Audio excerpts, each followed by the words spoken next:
Well,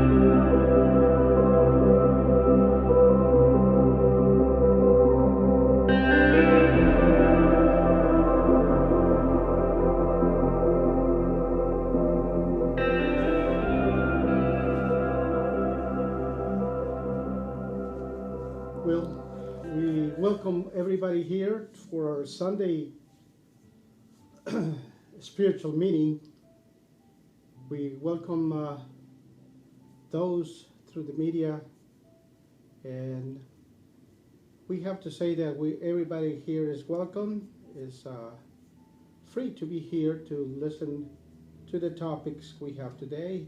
Today our speaker is Anisio Resem, and I will be starting by reading a passage from Happy Life, and then after that I will say the prayer.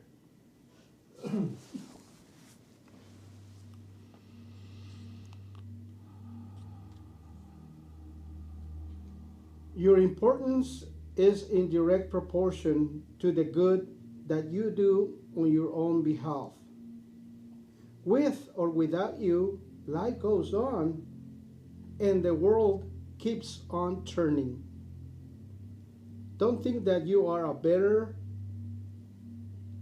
of exceptional characteristics without which others would perish and humanity would come undone. Your wins and losses give an account of your real values. Practice simplicity and strive for humility. Like a light bulb compared to the sun, and the sun compared to the galaxy.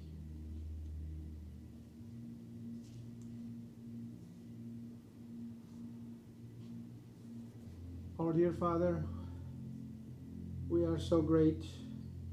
We feel so great for the opportunity that you give us to be here today, this beautiful sunny day.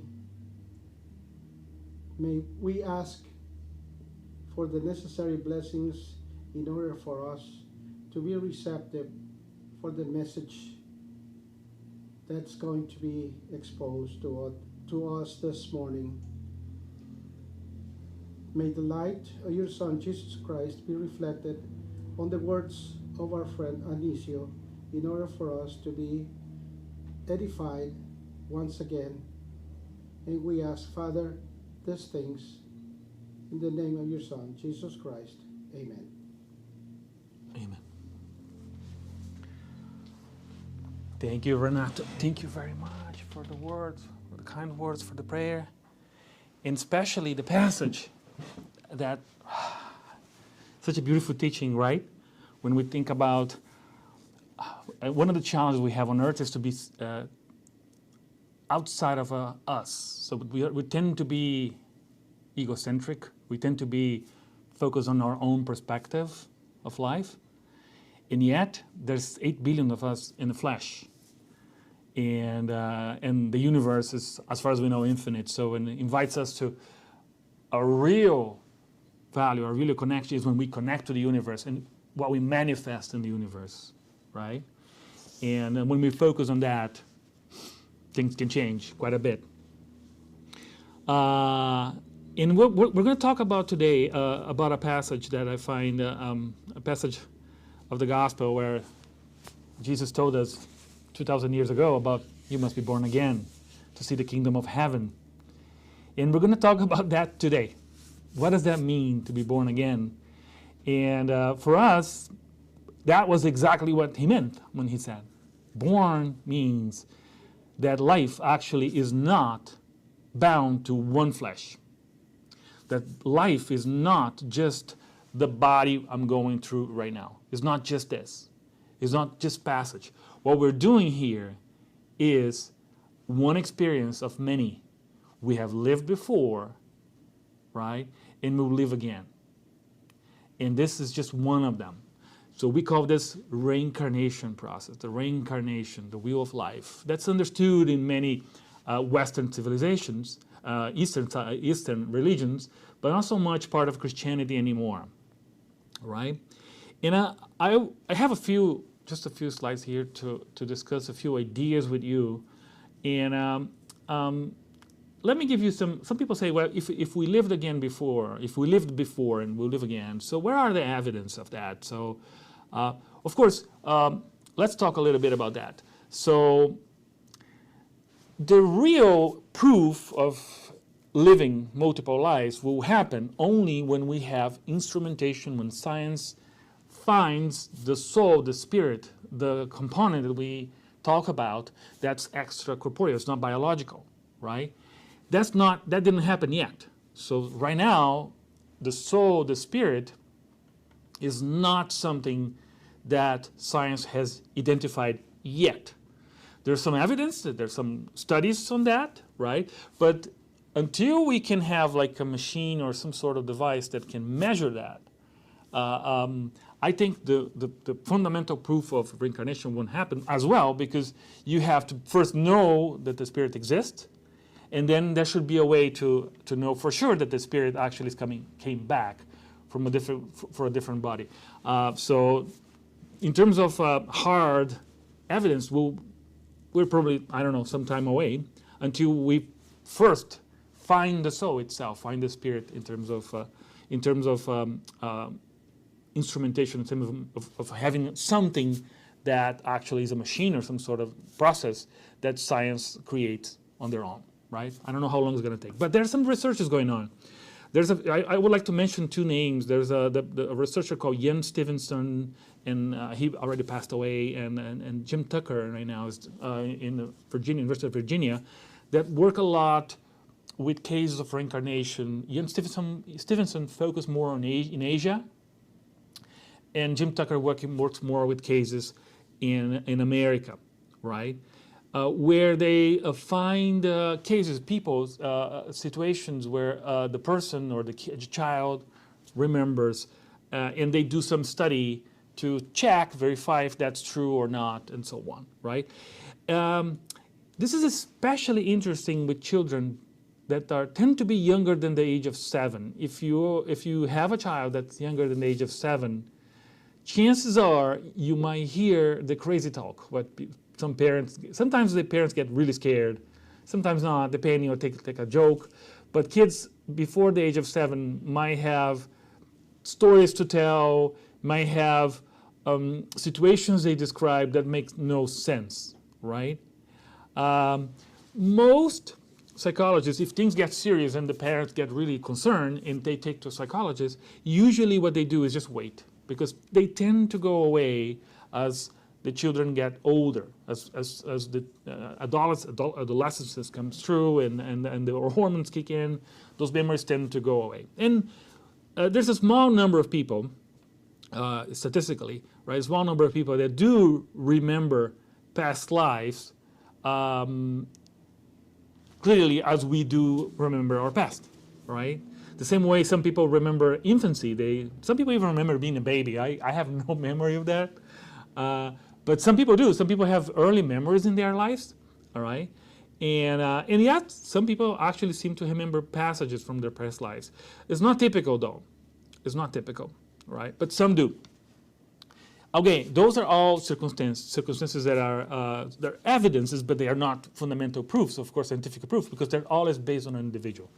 But for me, one of the greatest evidence of reincarnation, I mean, if you need one, an evidence that's really strong in points of reincarnation, we study this deeper in our study groups here in the group, is the savant syndrome. Savant syndrome, it's, for those unfamiliar with, it's a situation where people that have severe disabilities, they have some sort of disability, and they excel in some area, in some skill. They have a tremendous advanced skill on something, right? But yet they endure a tremendous disability. There's many cases of those. There's many, and I'm going to mention one to you because there's a lot of documentation. There's a lot of information about the case of Derek Parvitini. Derek Parvitini he's actually from an aristocratic family in the UK, in England. I think it's family from the wife of the now King Charles. I think Camilla Parker. I think he's like a relative of her, and there's a lot of material about him. Derek was born premature, and he had a complication on the early days as a baby, which actually rendered him blind, and he has a severe case of autism. Very difficult. It's very difficult for him to have any sort of interaction with other human beings. So he's blind, severely autistic, and pretty much dysfunctional for most activities of a regular life. He has to be, he can barely dress himself, or even communication. It's very difficult for him to hold a conversation other than in a very basic thing. But yet, Derek is an incredible piano player. Incredible. Being blind, by the way. So I just gonna I have a video here, but I don't think we can do that right now because it would have a copyright. But I do suggest you Google Derek Pravicini, and he has a YouTube channel, and you can see him playing piano at an exceptional level that the vast majority of us cannot attain, even with our vision and with our communications. If we dedicate a whole life playing piano, it will be difficult. To me, that's one of the most important or strongest evidence that Derek did not learn piano in this life. It's a skill that came true in the past. Scientists nowadays, what they do is they attribute this condition to DNA, to genetics, that the knowledge came through you. But there's absolutely, so far, no evidence of, no connection understood between DNA and intelligence. So this is to be defined. And chances are the DNA has no information specific about the skills, human skills like playing piano, that's relatively new in terms of the evolution of human beings, right? Why is that important? Why are we spending some time giving you some information about reincarnation? Why are we doing this? In why is it important for us to talk about reincarnation? Because we are all incarnated right now. The vast majority of us here right now, well, not the vast majority, but a good deal of us here are incarnate right now. We are in the flesh, right? So we don't need to worry about our next life because we're here, we're still in this one. Why should we worry about if reincarnation exists or not? Well, there's one very important thing that I would like to mention to you. If I look in the mirror and I identify myself as a white male, right? And I look at me and this is who I am, right? That restricts my perspective on life. When we understand that reincarnation is just normal, it is part of the evolutionary connection, the way things happen in life is normal. And this is something that's going to happen to me, and it happened to me in the past. The first thing that will help me, maybe, is to think that whoever I am right now might not be who I will be in the future, who I'm going to be in the future. And it's a great invitation for what? For compassion. For compassion. Because I might be born in the next life, any place on earth as a human being. We know that spirits, that's the understanding we have in Spiritism, that spirits don't have gender. So I might be a male or a female. I might be of any race. I might be of any culture in my next life. In fact, I can be born on any place on earth. Do you see what that makes to my ability to have compassion to others? Because now, instead of thinking about myself as this thing I see in the mirror, this body I see in the mirror, I can have anybody, any race, any gender, any situation in the future. And that's the way it is. Our understanding is that reincarnation, the only limit, of course, you have to be human. We don't believe you can come in any other form. It has to be in human form. But you can next life have your experience in any place in this planet.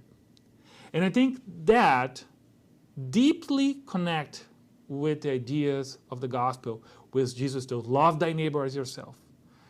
When he connects that justice for all, when he unites us as one God, and he puts us in the perspective that only love is the greatest commandment. Love thy neighbor as yourself, and love God above all things. Because everybody is your neighbor. And if right now in this life I have this experience, the next one might be a completely different one.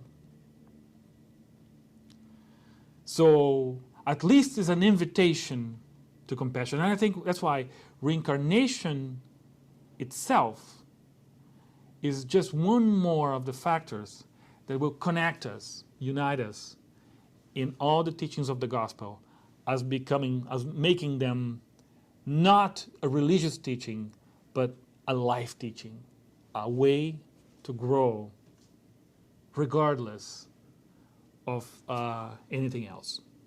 A recipe for spiritual growth. And with that in mind, that's actually how far we're going to go. Thank you very much, and I'll see you soon.